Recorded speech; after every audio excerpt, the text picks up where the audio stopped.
Et ce psaume de Jonas a résonné en moi dans ces temps. C'est toujours difficile, je vais pas tellement parler de l'actualité parce qu'elle est suffisamment difficile et angoissante. Et j'aimerais justement que ce matin, ce temps de culte soit un temps qui soit un temps de respiration. Même si nous ne pouvons pas tant sortir et respirer dehors, eh bien, le culte peut aussi être un temps de respiration. Donc, prenez ces textes comme des cadeaux, comme des dons que Dieu nous offre. Et voici donc une prière, celle de Jonas, qui est, comme la plupart de vous le savent, dans le ventre d'un poisson tout au fond de la mer au moment où il prie, eh bien, dans un lieu qui est vraiment le confinement du confinement, au fond du fond même, on voit les deux images, eh bien, voici cette prière de Jonas. L'Éternel fit intervenir un grand poisson pour engloutir Jonas. Et Jonas demeura dans les entrailles du poisson 3 jours et 3 nuits. Jonas, dans les entrailles du poisson, pria l'Éternel son Dieu, et il dit, « Dans ma détresse, j'ai invoqué l'Éternel, et il m'a répondu. Du sein du séjour des morts, j'ai appelé au secours, et tu as écouté ma voix. Tu m'as jeté dans un bas-fond, au cœur des mers, et les courants d'eau m'ont environné. Toutes tes vagues et tous les flots ont passé sur moi. Et moi, je disais, je suis chassé, loin de tes yeux. Mais je contemplerai encore ton saint peuple, ton saint temple. Les eaux m'ont couvert jusqu'à la gorge. L'abîme m'a enserré. Des joncs se sont noués autour de ma tête. Je suis descendu jusqu'aux ancrages des montagnes. Les verrous de la terre m'enfermaient pour toujours. Mais tu m'as fait remonter vivant du gouffre éternel, mon Dieu. Quand mon âme était abattue au-dessous de moi, je me suis souvenu de l'Éternel, et ma prière est parvenue jusqu'à toi, jusqu'à ton saint temple. Ceux qui s'attachent à de vaines idoles éloignent d'eux la bienveillance. Pour moi, je t'offrirai des sacrifices avec un cri de reconnaissance. J'accomplirai les vœux que j'ai faits. Le salut appartient à l'Éternel. L'Éternel parla au poisson qui vomit Jonas sur la terre ferme. Seigneur, ta parole est une lampe à nos pieds, une lumière sur nos sentiers. Ce petit livre de Jonas, si je l'ai choisi aussi aujourd'hui, c'est parce que d'abord il est plein, vous allez l'entendre, de messages qui nous rejoignent aujourd'hui encore. Il y en aurait certainement d'autres que ceux que je vais développer, mais c'est surtout parce que ce petit livre ne manque pas d'humour. Et je pense que dans notre monde, dans cette période difficile que nous traversons, l'humour aussi est une arme qui nous permet d'avancer. Cela ne veut pas dire que nous n'ayons aucune compassion avec les personnes qui sont en difficulté, qui sont dans le deuil, qui sont dans la maladie, ou même qui sont simplement dans l'angoisse, parce que c'est vrai que la situation peut être angoissante. Mais, en effet, l'humour nous permet de prendre une certaine distance. Humour parce que ce livre est plein de renversements.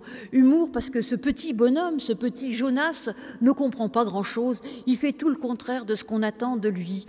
Humour parce que, nous l'entendrons tout à l'heure, cette espèce de quick conversion de tous les Ninivites, de ceux que Jonas veut appeler justement à la conversion, à quelque chose d'assez étonnant et même réjouissant, mais quand même, on doit dire que l'auteur de ce livre, eh bien, doit avoir une certaine dose d'humour pour nous faire croire ça. C'est ce qu'on va essayer de voir. Alors, vous connaissez tous plus ou moins l'histoire de Jonas.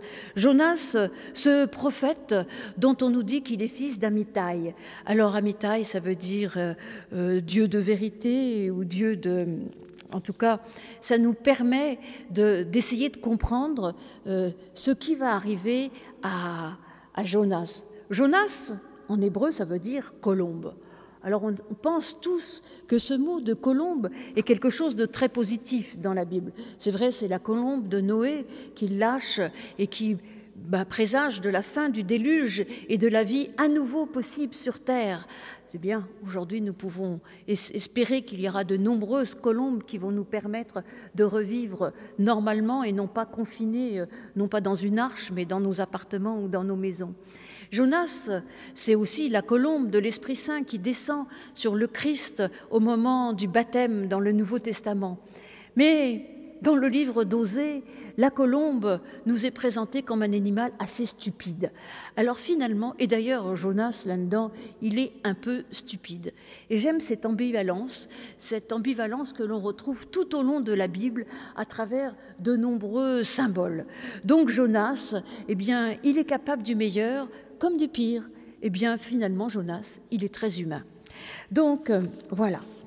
La colombe, c'est aussi ce qui relie le ciel et la terre, et nous l'avons vu, vous le savez, puisque ça se trouve dans le livre des prophètes, Jonas est un prophète, c'est-à-dire qu'il est la bouche de Dieu sur terre.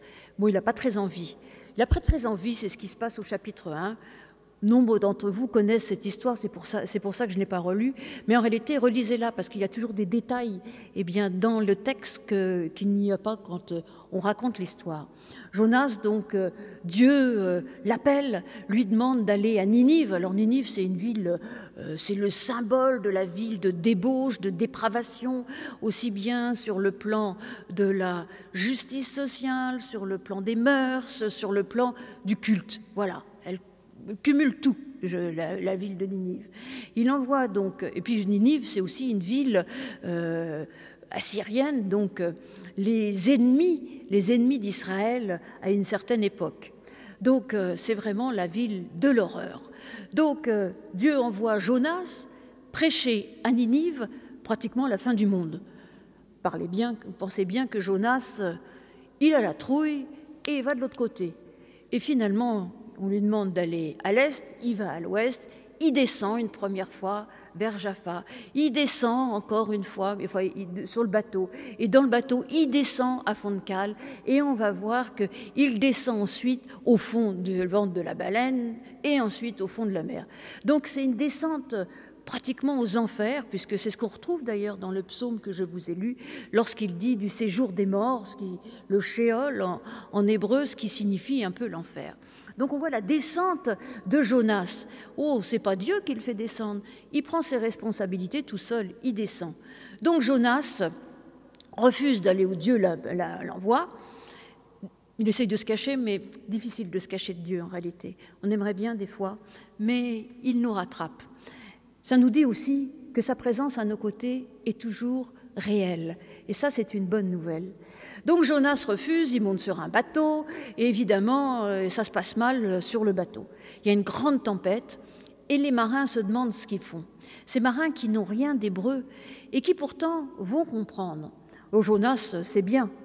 Et ils vont comprendre qu'il y a quelque chose avec cet homme qu'ils ont chargé sur leur bateau, et Jonas va reconnaître que finalement, s'il y a une tempête, c'est Dieu qui est en colère contre lui.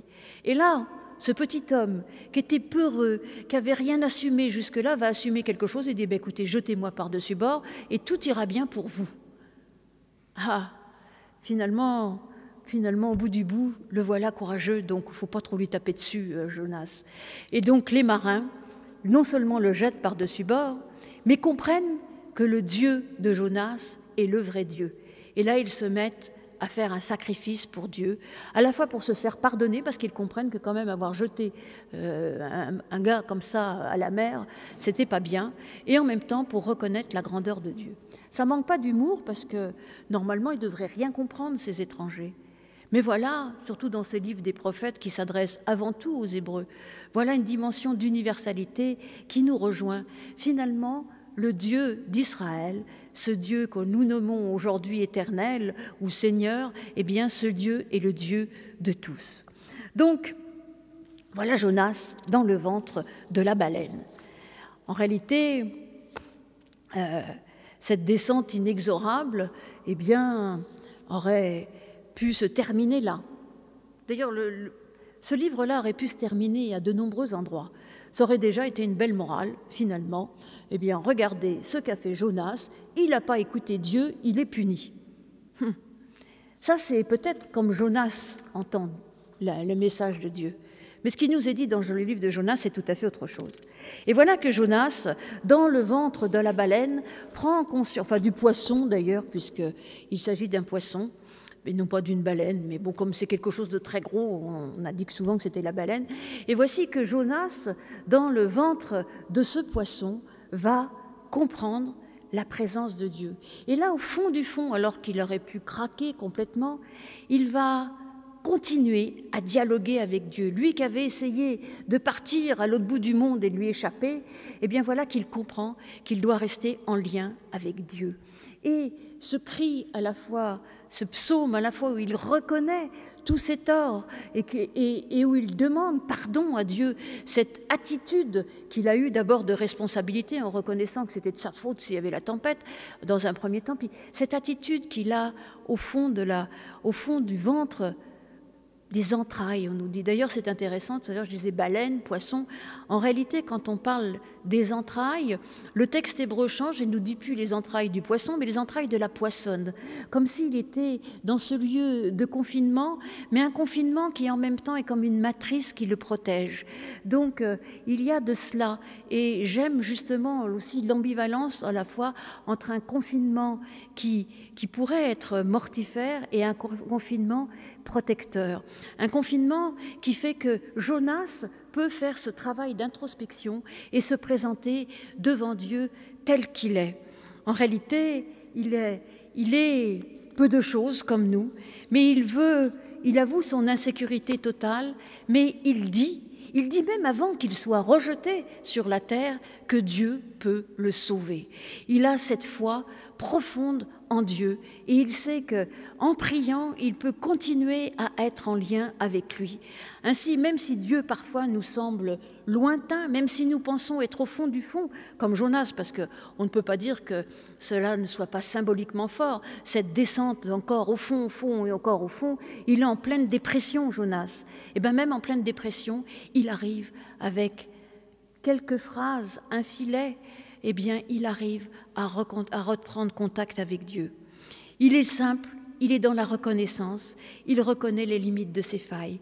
Et nous aujourd'hui aussi, nous sommes appelés à ça. Et je dirais même que c'est la première attitude du chrétien, c'est d'être en fait reconnaissant envers Dieu, mais reconnaissant aussi envers notre finitude, envers nos failles. Il est au fond coupé de tout, coupé des autres, coupé de Dieu, mais il arrive à nouveau à se faire entendre de Dieu. Alors, ce petit psaume, en réalité, avant de passer à la suite, je vous invite d'ailleurs, faites l'expérience chez vous, vous lisez le chapitre 1, puis le 3, puis le 4. Et finalement, on n'avait pas besoin de ce psaume. Eh bien, j'aime ce psaume parce que justement, il semble inutile et pourtant il est essentiel. Je pense que sans ce psaume, le livre n'aurait aucun intérêt. D'ailleurs, ce serait un petit conte, un joli conte comme ça, mais ce livre n'aurait aucun intérêt. Ainsi, c'est parfois ce qui nous semble le plus dérisoire qui est essentiel. La prière, le psaume, aujourd'hui, c'est essentiel pour nous aussi dans notre monde où finalement nous sommes plutôt habitués à être compétitifs, à être productifs. La prière, elle semble ne rien avoir de productif et pourtant, c'est ce qu'il y a de plus productif. Mais l'histoire continue. Et nous continuons donc notre lecture, Jonas qui vient de sortir du ventre de la poissonne. Donc Jonas, voici ce qui se passe. La parole de l'Éternel fut adressée à Jonas une seconde fois en ces mots. « Lève-toi, va à Ninive, la grande ville, écris vers elle la proclamation que je te dis. » Alors Jonas se lève, il va à Ninive selon la parole de l'Éternel. Or, Ninive était devant Dieu une grande ville de 3 jours de marche. Jonas commença par faire dans la ville une journée de marche. Il crie ces mots, « Encore 40 jours et Ninive sera bouleversée. » Les gens de Ninive crurent en Dieu. Ils proclamèrent un jeûne et se revêtirent de sacs, depuis les plus grands jusqu'aux plus petits. La nouvelle parvint au roi de Ninive. il se leva de son trône, ôta son manteau, se couvrit d'un sac et s'assit sur la cendre. Il fit crier ceci dans Ninive, par décision du roi et de ses grands, que les hommes, que les bêtes, le gros, le menu bétail ne goûtent rien, ne pèsent pas et ne boivent pas d'eau. Que les hommes, que les bêtes soient couverts de sacs, qu'ils crient à Dieu avec force et que chacun revienne de sa mauvaise conduite et de la violence attachée aux paumes de ses mains. Qui sait si Dieu ne reviendra pas? Qui sait si Dieu n'aura pas de regret et s'il ne reviendra pas sur son ardente colère, en sorte que nous ne périssions pas? Dieu vit qu'ils agissaient ainsi et qu'ils revenaient de leur mauvaise conduite. Alors Dieu regretta le mal qu'il avait résolu de leur faire et il ne le fit pas.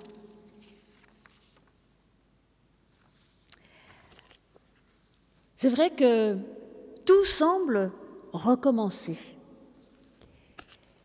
comme au tout début.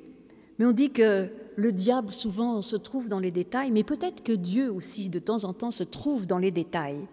Parce qu'au début, Dieu dit à Jonas, « Debout, pars vers Ninive, la grande ville, et crie contre Ninive. » Tandis que là, Dieu lui dit, « Crie vers Ninive. » Donc on voit que l'ordre n'est pas tout à fait pareil et que cela, présage en tout cas que cela ne va peut-être pas se passer comme on le croit, en tout cas comme Jonas le croit et comme nous pouvons le croire aussi. Rien en effet ne recommence comme avant. Et après cette expérience du ventre du poisson, Jonas est certainement changé. Il a cette foi ferme en Dieu. Peut-être qu'il ne sait pas encore qui est vraiment Dieu. Il va le découvrir, justement. Mais en tout cas, même Dieu ne donne pas le même ordre après. Et ça, c'est quelque chose que nous avons à entendre, à écouter, à comprendre aujourd'hui. C'est qu'après les épreuves, rien ne recommence comme avant. Après les joies non plus, rien ne recommence comme avant. Et puis il faudrait arrêter de se plaindre de ce passé qui était tellement merveilleux. Eh bien non, le passé n'est pas mieux que le présent. Alors certes, en ce moment, nous vivons des moments difficiles. Regardez le passé, tiens, pour une fois. Il y a des passés beaucoup plus douloureux. Alors oui, nous pouvons essayer de comprendre ce qui se passe aujourd'hui, mais il faut être sûr d'une chose, rien ne recommencera comme avant. Rien ne recommencera comme avant, mais pour que ça ne soit pas pire, parce que ça c'est aussi une possibilité, nous avons aussi à continuer à combattre, à prier, à essayer d'aller vers les autres. Et ça, c'est à peu près ce qui va nous convertir en réalité, en permanence. La conversion, c'est-à-dire le retournement, c'est ce que vont faire les Ninivites, c'est ce à quoi les appelle ce roi. En effet, ce retournement fait que les choses ne continuent pas comme avant. Et c'est là aussi que nous pouvons avancer. Donc, l'ordre est un peu différent. Et puis, je trouve que ce chapitre-là, alors vraiment, on croit rêver. Je veux dire, quel prédicateur, quel pasteur n'aimerait pas parler 5 mots en hébreu, et toute l'assemblée est convertie. Et toute l'assemblée va convertir toute la ville. Puis une ville largement plus grande que Paris, 3 jours de marche. Moi, je traverse Paris en 2 heures, et je ne marche pas très vite. Donc, vous voyez, cette mégapole, eh bien, d'un seul coup, tout le monde se convertit. Puis imaginez quand même, ça ne manque pas d'un certain humour, les hommes, les bêtes, avec des sacs et des cendres, quand même. Bon, mais cela nous dit aussi ce à quoi ils comprennent tout de suite et ils agissent tout de suite. Alors peut-être que c'est un peu difficile, pas tout à fait dans notre nature, ce jeûne collectif, cette poussière et cette manière d'être en deuil collectivement. Parce que c'est cela aussi, les sacs et la cendre. C'est le signe du deuil dans l'Ancien Testament. Donc, en fait, ils sont en deuil et du coup, ils font ce travail où ils regardent ce qui n'allait pas chez eux. Avant de changer d'attitude, eh bien, ils réfléchissent. Il faut, avant de changer nos attitudes, en effet, regardons posons-nous un certain temps. Bon, on peut continuer à manger, hein, mais posons-nous et regardons ce qu'il faut changer. Et d'abord, je veux dire ce qu'il faut changer en nous. Parce que la conversion, elle est avant tout spirituelle, avant d'être une quick conversion de toute la société. Si chacun d'entre nous fait une conversion spirituelle, peut-être que le monde va changer. Je disais tout à l'heure que le psaume paraissait pas important. Ben, la conversion spirituelle, elle est première, elle est essentielle, chacun, chacune. Alors, il y a de cela. Il s'agit d'un retournement complet qui nécessite certains sacrifices, même si je n'aime pas trop ce mot. On va passer d'un système à l'autre, d'un changement personnel à un changement collectif. Et on s'interroge, qui peut changer? Parce que là, ce n'est pas ceux qu'on croit qui changent. On pensait que Jonas avait changé une première fois, mais il y a un chapitre 4 à la fin qui nous dit que ce n'est pas si simple que ça. Qui peut changer? Eh bien, n'importe qui peut changer. Personne n'est exclu de la conversion. Là, les Ninivites, c'était ce qu'il y avait de pire, de moins bien, de tout ce qu'on pouvait imaginer qu'allait terminer dans le Sheol, en enfer. Eh bien non, ils arrivent, ils comprennent. Ils comprennent en 5 mots. Eh bien oui, tout est possible pour chacun, pour chacune d'entre nous. On n'est jamais ni trop jeune, ni trop vieux, ni trop petit, ni trop grand, ni trop faible, ni trop fort, ni trop je ne sais quoi, ni pas assez je ne sais quoi non plus pour être capable de conversion. Tous, nous sommes capables de conversion. Et là, il y a cette belle universalité qu'on va retrouver dans le Nouveau Testament. Ce texte-là, il est écrit par des Hébreux, mais il s'adresse à toutes et à tous. Et surtout, ce texte-là nous dévoile un Dieu d'amour, un Dieu de compassion. Et ce qui, moi, m'éclate, je vais le dire comme ça, c'est qu'en fait, eh bien, ça nous dévoile un Dieu qui se convertit. Parce que si vous lisez bien le texte, les Ninivites appellent à la conversion, mais 2 fois on nous dit que Dieu se convertit, que Dieu change. Et oui, Dieu change, parce qu'il demande pardon, et Dieu ne va pas appliquer sa sentence. Alors, ça montre surtout que l'image de Dieu qu'avait Jonas, dès le début, il a peur, il a la trouille, il veut se cacher de Dieu, parce qu'il sait que s'il s'en va trop loin, il va être puni. Eh bien, il aurait dû déjà faire cette expérience. C'est qu'en effet, il lui est arrivé des bricoles, mais ces bricoles, elles sont arrivées de sa faute. Mais Dieu, justement, le rattrape et le remet debout, en route. Et en effet, on a tendance à dire c'est de la faute de Dieu. Mais non, ce qui nous arrive de mal souvent, c'est de notre propre faute ou de la faute des humains. Alors arrêtons de dire que le mal vient de Dieu et que le bien viendrait de notre comportement ou même, pourquoi pas, de Dieu. Non, le mal, dans l'histoire de Jonas, il vient de Jonas. Le mal des Ninivites, il venait d'eux-mêmes.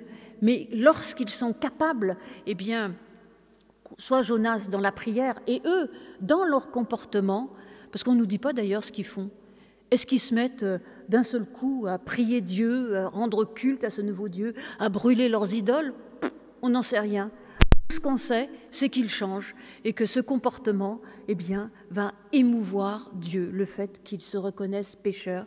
Et Dieu, nous dit-on, a compassion d'eux. Alors, ce serait déjà une très belle histoire, cette découverte d'un Dieu plein de compassion, un Dieu qui n'est pas monolithique, un Dieu de jalousie, un Dieu punissant, mais au contraire, un Dieu de grâce et un Dieu d'amour. Ça serait déjà merveilleux si tout se finissait là. D'ailleurs, ça m'arrangerait bien parce que je ne comprends pas toujours ce qui se passe après. Pourquoi l'histoire continue? Parce que si ça s'arrêtait là, impeccable. Mais voilà. L'histoire continue. L'histoire continue, vous pouvez lire tranquillement plus tard chez vous le chapitre 4. L'histoire continue avec Jonas, on quitte les Ninivites, Jonas va un peu à l'écart de la ville, et puis Jonas n'est pas content. Jonas se fâche, nous dit-on, et puis il dit au Seigneur, s'il te plaît, n'est-ce pas ce que je te disais, qui finalement, il n'est pas content que les Ninivites se soient convertis. Il trouve qu'il a été envoyé au casse-pipe, et finalement, rien ne se passe. Jonas devrait être super heureux que tous soient capables de ce changement, que le monde, grâce à ça, risque de devenir meilleur. Mais non, Jonas n'est pas content, il est dépressif à nouveau. Il est là, rien ne lui plaît. il se met à l'écart des autres. Ça, c'est intéressant aussi, parce que peut-être que s'il était resté avec les Ninivites, il aurait compris ce qui se passait. Mais non, il se met en retrait. Il ne veut pas participer à ce deuil collectif, et puis la joie collective qui arrivera certainement après, lorsqu'ils s'apercevront que Dieu n'a pas appliqué cette sentence qu'il pensait devoir mériter. Mais en plus, Jonas va recevoir une belle leçon de Dieu. Jonas, il est là, en plein soleil, il a chaud, et Dieu lui fait pousser un ricin qui lui donne de l'ombre. Puis d'un seul coup, Dieu, il supprime le ricin pour lui montrer, pour dire à Jonas qu'il se trompait complètement. Il s'était trompé sur lui, et il se trompait encore sur lui. Certes, il avait la foi, il avait été capable de prier, mais là, il est incapable de ce que Dieu veut, de ce que Dieu fait. Jonas est incapable de compassion. En effet, dans nos existences, nous avons à prier, nous avons à nous reconnaître pécheurs, mais non pas pour nous complaire dans cette image-là de demander pardon à Dieu et que Dieu nous pardonne. Ça, c'est une réalité qui doit habiter notre existence. Mais une fois qu'on a fait l'expérience du pardon de Dieu, c'est à nous aussi de pardonner, d'avoir compassion des autres, si on ne veut pas retomber dans la dépression comme Jonas. Et cela, c'est une vraie belle leçon de vie que nous pouvons avoir encore aujourd'hui, avoir compassion. Alors cela peut se décliner de 1000 manières qu'elles soient. Dans ces moments un peu compliqués, avoir compassion, c'est certainement penser, prier en premier, accompagner ceux qui le peuvent, même à distance. Et puis, avoir compassion, c'est parfois être capable de ne pas faire. Et oui, en ce moment, c'est plutôt en se retirant, en ne faisant pas, que nous pouvons manifester notre compassion. Et puis, il y aura des temps où on manifestera sa compassion autrement. Mais surtout, ne pas oublier, finalement, ce que Dieu nous demande, c'est pas d'élever des idoles, comme Jonas voudrait, d'élever des autels sur lesquels on fait des sacrifices, comme Jonas a la tentation de le faire. Eh bien, non. Ce qu'il nous demande, c'est de rester en lien avec lui dans la prière, mais surtout de ne pas oublier que ce pardon qu'il nous donne, nous avons, nous aussi, à le donner, que cet amour que nous recevons, nous avons à le partager. Alors, le récit se termine de manière assez abrupte, alors je voudrais quand même sauver Jonas à la fin et dire que là aussi, probablement dans ce dialogue, dans cette leçon que Dieu lui donne, il va comprendre et que nous aussi, nous sommes invités à comprendre que Dieu nous donne son amour et que cet amour doit être partagé. Amen.